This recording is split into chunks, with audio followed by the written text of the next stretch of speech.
Hello everybody, haven't done a video like this in quite some time, so I apologise. For those who want to see how Raiden's getting on, his sister is doing alright too. Been seeing quite a few interviews lately with Eddie Hearn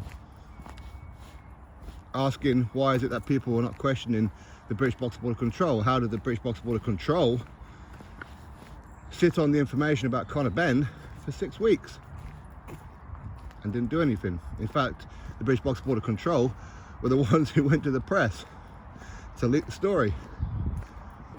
And of course, British Box Board of Control recently saying that they haven't seen this 270-page document. It's like Conor Benn and his team are not cooperating or something like that. Now, I see a lot of people in the comment section of these interviews saying, oh, Eddie Hearn is just passing the buck onto the British Box Board of Control. Now, yeah, you could say that, that's for sure. But also, he's got valid points, though, hasn't he? How did the British Box Board of Control know about this situation with Conor Benn for 6 weeks and do nothing? Why it took him so long? That makes him incompetent for me. It does. And it's no surprise.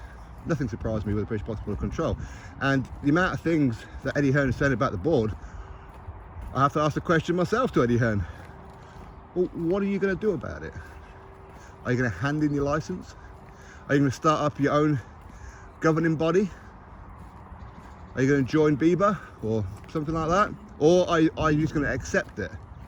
All promoters, what are you going to do about it? Because the only way the British Box Board of Control are ever going to be proactive on things is if people start handing their licenses in. But who's going to do that? No one's going to do that. So therefore, they can do what they want, when they want, how they want, and there's nothing you can do about it. Not a thing. Personally, I think UCAD are a complete waste of time. I mean, to wait so long for Tete's test and Tyson Fury's and many others. I mean, we're talking months upon months upon months. What is that about? That doesn't make any sense to me. And the British Box Board of Control are the ones who employ them, right? Robert Smith, what's he got to say about it all? I've seen he's been doing a couple of interviews here and there saying, well, I can't talk about this and I can't talk about that. So what exactly can you talk about? Why do the interview then? What's the point? That seems to be a thing with the British Box Board of Control, which is take zero responsibility. Take zero responsibility. Try and look for a way to shift the blame. Won't act, won't do anything unless someone else does it first. For example, when the Queen passed away, they refused to pull the Savannah Marshall Clarissa Shields fight card until the Premier League done it first. You see, they follow in other people's shadows.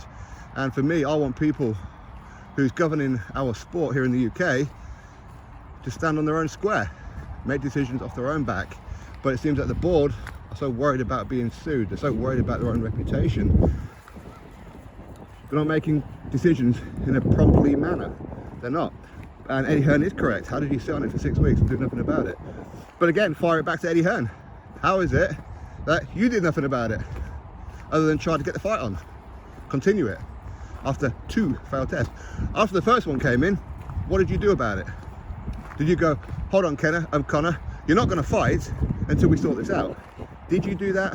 No, you didn't.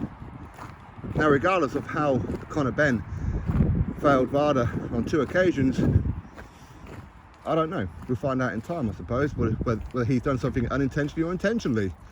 We're all going to make up our own minds when all the evidence comes out. But the fact is that there were 2 tests, and Eddie Hearn wasn't trying to get it investigated. Wasn't trying to say to Conor Benn, hold your horses, let's get this first one sorted out. What? You've now got another one, another test? Right, we're definitely pulling the fight. You ain't fighting, we need to get this sorted out, because something's going on. But he didn't. Had that have been another fighter who was not Matchroom, Eddie Hearn would be up in arms about it. Of course he would. I mean, imagine had that been a Frank Warren fighter or a Ben Shalom fighter. Imagine. Oh, they'd have been kicking off. He'd have been kicking off, wouldn't he? So yeah, Eddie Hearn has every right to ask a question about the British Box Board of Control. But as I said, what are you going to do about it? Are you going to hand your license in? You see, they've all threatened to do it before. Things need to change and things blah, blah, blah, but you do nothing. Let's see some action. Do it. Drop your thoughts below. Click thumbs up, subscribe. Catch you next video.